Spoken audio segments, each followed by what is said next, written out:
Alrighty, Keelan. I'm always like trying to put my ear up against the wall to hear what you're coming up with for Money Chat, but I didn't hear today. Well, what do you got for the show? Kind of fun and random. I learned about, I don't know about you, but my favorite road in Seattle ever was the Viaduct, and it disappeared. Yeah. And I have all these iconic memories of driving, like taking family across and look at the beautiful water.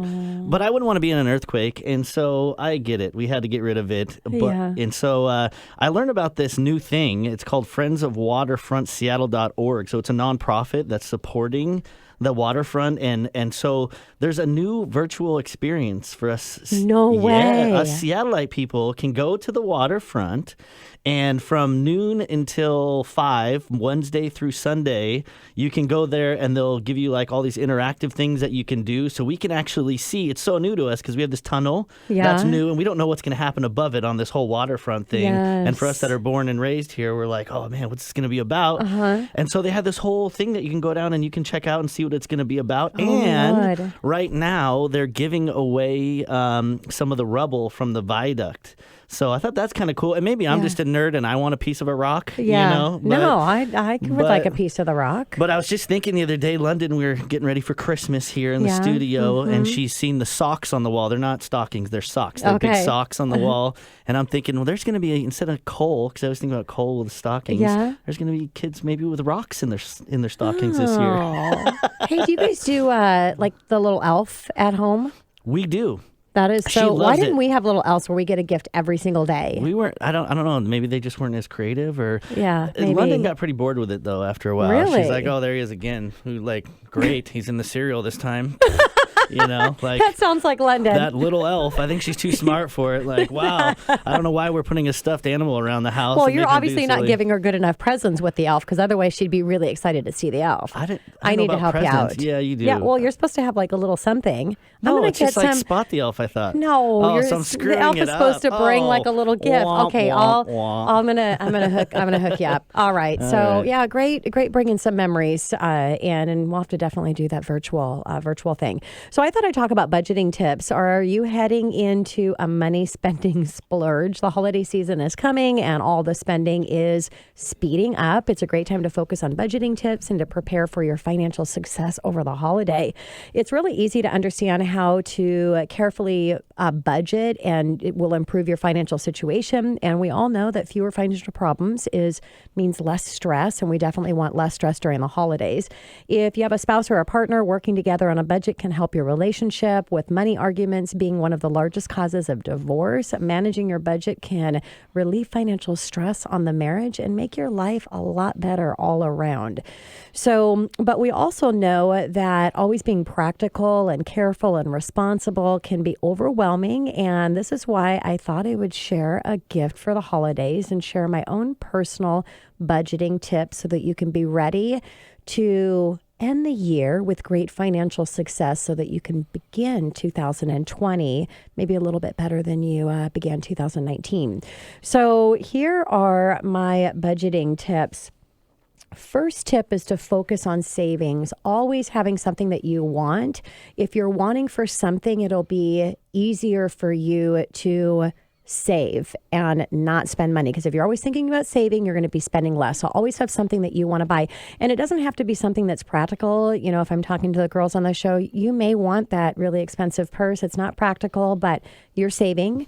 And so it's okay as long as you're always saving for something. So think about the last time that you purchased an item of clothing, especially for the girls listening, and you never wore it. And it's a few months later, maybe it's even into the next year, and then you give it away to Goodwill. What about the guys listening that you bought some, great tool or something, and you never actually took it out of the package? And the next thing that you know is you're having a garage sale and selling all of these things for a penny on the dollar. If you were actually saving something that you really wanted, you most likely would have not purchase those items.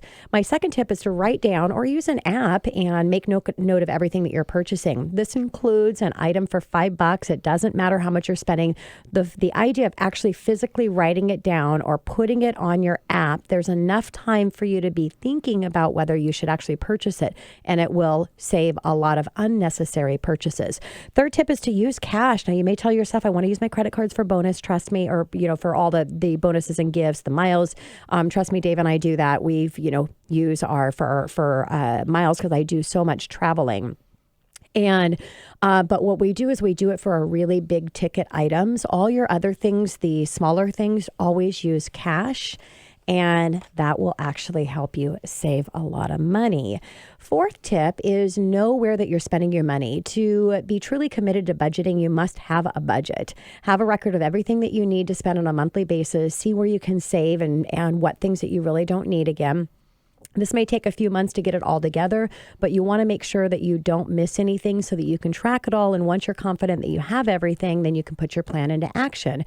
And then, of course, stay committed. I suggest that you review in detail on an annually basis to take a look if there's different things that are changing or areas that you can save. Anytime you're making a major purchase, like a home purchase, it's a really good time to look at everything again. But at minimum, you want to take a look and review everything that you're spending on an annual basis.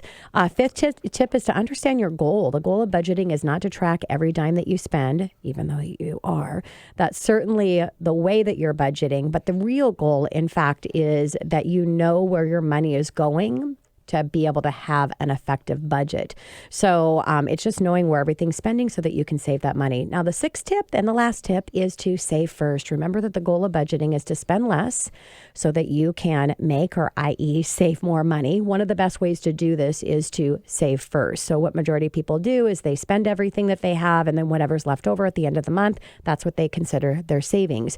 And a good rule of thumb is to save 20% of what your take home is. Have 50% that's used for the necessities, the things that you need to have.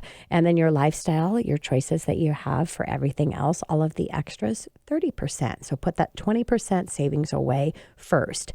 Even if you don't storm the shelves at the 3 a.m. Black Friday or go crazy over the Cyber Monday, there's a good chance that you will overspend during the holiday seasons if you don't budget.